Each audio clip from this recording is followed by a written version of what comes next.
саламатсыздарбы? Бүгүн телефондун өнүгүүсү боюнча, то есть 1G'ден баштап 5G'ге чейин. Азыркы күн учурларда 4G, 5G деп көп атабыз. Ошол 4G, 5G деген негизинен 4G деп аркасына кошулган G, бул өзү generation деп айтылат, поколение болуп эсептелет. Ошондо сөзмө-сөз которулганда поколение мобилдик телефонов болуп которулат. Биринчи чыккандан баштап мобильный телефон азыркы күнгө чейин 5 жолу поколениясы өзгөрүптүр. Ошондо 1G, 2G, 3G, 4G, 5Gге чейин. Ар биринин өздөрүнүн функциясы ар түрдүү болот. Ар бир поколение өткөн сайын кандайдыр бир жаңы функциялар кошулат и скорости барган сайын жогорулап кете берген. Эми ошону бирден бир көрө турган болсок, биринчи 1G, 1G. 1G'ни аналогдук телефон деп дагы айтылат. Аналогдук телефон деп дагы 1G деп дагы айтсаңыздар болот. Бул негизги мурун домашний телефондор бар болгон, ал 1850 жылдарда баштап башталган. Бирок негизги мобильный телефон, проводной жок, беспроводной телефондор негизинен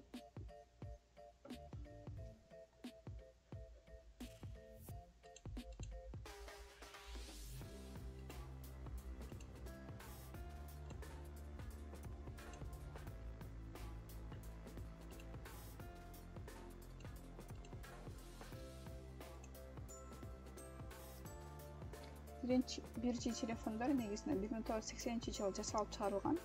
Мында бир гана функция болгон, голосовой звонок кыла ала турган болгон.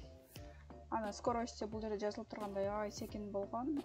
Көбүнчө жаңы чыгып аткан сотовый телефон болгон үчүн баасы аябай бийик болгон. Машиналарда, үйлөрдө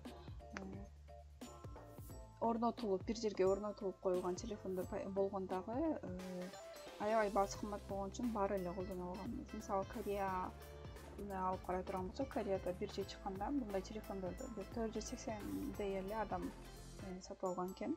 Ошончо миллион адамдардын ичинен. Ал эми 2G болсо, цифровой уже аналог эмес, цифровой докторго өтүп баштаган. Негизинен 1990-жылы жасалып чыгарылган.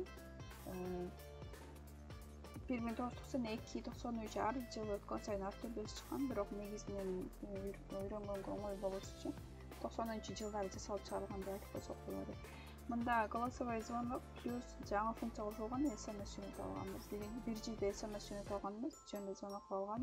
Ал эми 2G'де мындан окшогон клавиатуралары бар болгон үчүн SMS дагы жөнөтө алган болгон. Бул Nokia'ны баарыбыз эле билсек керек. Биринчи чыкканда бизге бирок 90-жылдары чыгарылган менен Кыргызстанга 2003-2004 жылдары кирип барды окшойт. 2G'нин скорости 100 кбps болгон. Бул деген 100 000 бит 1 секундада, per second деп аталат. 1 секундада 100 000 бит жөнөтүлгөн экен. Бул деген аябай эле секин дегенди түшүндүрөт. Азыркы учурда аябай мындай салыштырганга болбой турган деңгээлде секин скорости аз болгон. Ал эми IP адрестер колдонуп башталган дегенде, мисалы мен бирөөгө звонить атканымда, мен досума звонить атсам, анын телефонун, именно ошонун телефонун кантип таап барып, менин сөзүмдү уктурат же болбосо ал менен байланыштырат. Ошону IP адрес аркылуу ошол процессти жүргүзөбүз деп IP адрести ошондо баштап көтөрүп чыгышкан. Чыкканда эле сразу өнүгүп кеткен эмес, ошол учурларда башталып чыгарылган. Ал эми 3G болсо, IMT 2000 деп айтылат. AT-кодон 3G десеңиздер деле болот, IMT 2000 десеңиздер деле болот. Бул негизинен 2000-жылдарда жасалып чыгарылгандагы негизи 3G'ден баштап эволюцияны аябай катуу кылган. Телефонду 3G'ден баштап азыркы функциялары тез ылдамдыкта аябай жаңы функциялар кошулуп баштаган. Мурун SMS менен звонок эле кыла ала турган болсок, мусунда видео звонок да кыла ала турган болгонбуз. И веб-браузинг, интернеттагы кирип, мисалы Google, Википедияга кирип, интернетке ошондой функциясы кошулган. Ага чейин интернетке кире ала турган функциясы болгон эмес, интернетке эч ким кире алган эмес. Видео звонок, мисалы, мына телефонда точно видео звонок болсо боло эле онтуп эсимде жок, бирок башка, мисалы, iPhone'дун 3G телефондору болот да. ошолордо негизинен видеозвоноктор башталып жаңыдан башталып калган учуру и ошол сүрөткө түшүп отургандагы ушундай функциялар биз башталган. Мунун негизги скорости 30 мегабps болуп эсептелет. 30 мегабps бул 30 миллион бит бир секундада кете турган дегенди түшүндүрөт. 1G'ге караганда аябай эле чоң тездик болуп эсептелет. Көпчүлүк адамдар менчик телефондорду которуп башташкан. Мисалы мурун Nokia 2G'де бир семьяда бир мисалы телефон боло турган болсо, ошо 3G'ден баштап көпчүлүк адам семьяда дагы ар бир адам колдонуп башталган. Кайсыл жерге барса да бир телефонду колдоно алышкан дейт. Бул негизи мисалы мен Бишкекте турган болсом, менин регистрациям Бишкекте болду, бирок ошол телефонду алып бошко бара турган болсом, мен иштете алган эмесмин, себеби менин регистрациям Бишкекте болгон үчүн. Бирок 3G'ден баштап уже бир телефонду алып Бишкекке барасыңбы, бошко барасыңбы, башка мамлекетке барасыңбы, ошол телефонду алып иштеткенге мүмкүнчүлүк түзүлгөн. Ал эми 4-чү поколение болсо 4G, First Generation. Муну башкача аты AMT Advanced деп айтылат.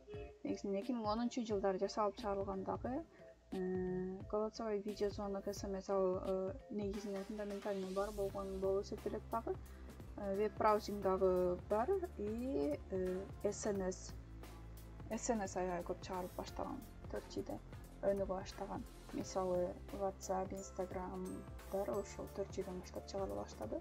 Мисалы и скорости дагы уже 1 Gbps'ке көтөрүлгөн. Бул 3G'ден караганда 50 эсе тез деген түшүндүрөт. Мисалы 3G'де колдонгондор барбы? Агент деген бар болчу. Агент ошол чыкканда ал бир ссылкасына кириш үчүн аябай көп убакыт күтүшкө туура келген. Интернет анан ошол учурларда мисалы WhatsApp дей турган болсок, ошол сүрөт жөнөтөбүз десек, бир сүрөттү коюп алып, 1,5 саат коюп коет элек мен кетиш үчүн. Скорость ошондой аз болгон. 4G'ден баштап скорость аябай тездик менен өнүккөн, көтөрүлгөн. Ал эми IP адрес жана 2G'де IP адрес башталды деп айтпадык беле. Бул 4G'ге келип, 4G учурунан баштап IP адрес толугу менен ишке кирген. Ал менен кошо видео стриминг функциясы кошулган, телефондук оюндар ар түрдүү.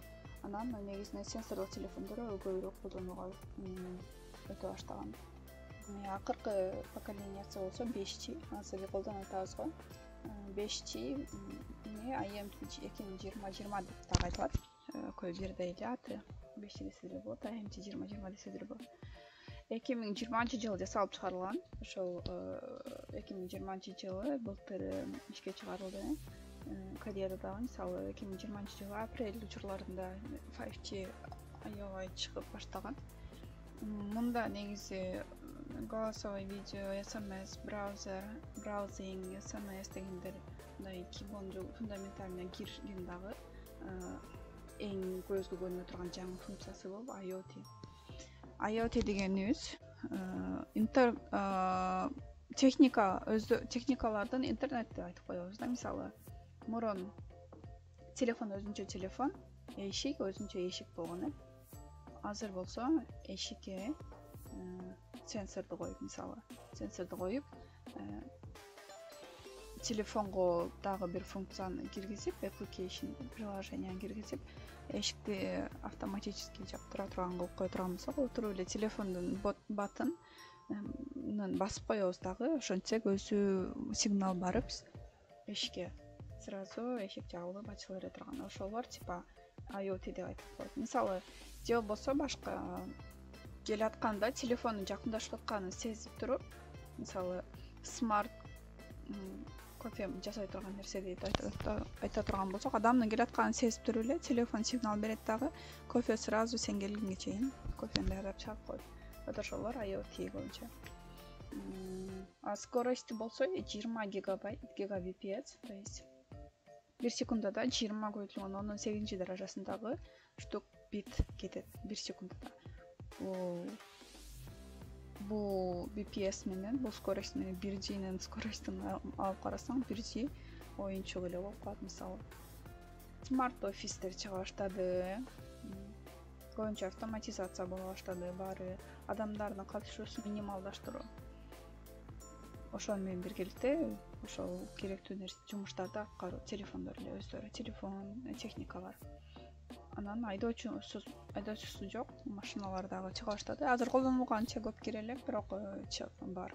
Видео конференцияларды кыла баштадык. Мисалы, ар ким өздөрү мамлекеттин ар бурчунда турган менен бир жерде тургандай ошондой чувство берип конференцияны уюштуруу, видео конференциялар ошолор кошо чыга баштады. Техникалары өздөрү бүт бардык задачаларды аткарат дегенибиз ошол азыркы айтып атканыбыз IoT мен функциясы болуп эсептелет. Негизинен азыр 5G'де аябай эле скорость чындап бийик. 4G'ден караганда 20 эсе. 4G 1 гигабит боло турган болсо, 5G 20 гигабит болуп эсептелет. Мындан дагы кийинки чыккан, мисалы 6G generation болуп кете берет. Барган сайын ошол жана айтканыбыздай эле адамга пайдалуу функциялары кошулуп кетип, жакшы функциялары, оңой болуусу үчүн функцияларды жаратышат, информацияны тез жөнөтүү жана ошону менен таза жөнөтүү. Мисалы, ортодо сөздөрүбүз угулбай ошондой болуп калгандан качып ошондой нерселерге көбүрөөк обращение беришет. Анан бир жөнөткөндө көп информацияны жөнөтө ала турган функцияларды кошконго аракет кылышат ар бир поколение, жаңы поколение чыккан сайын.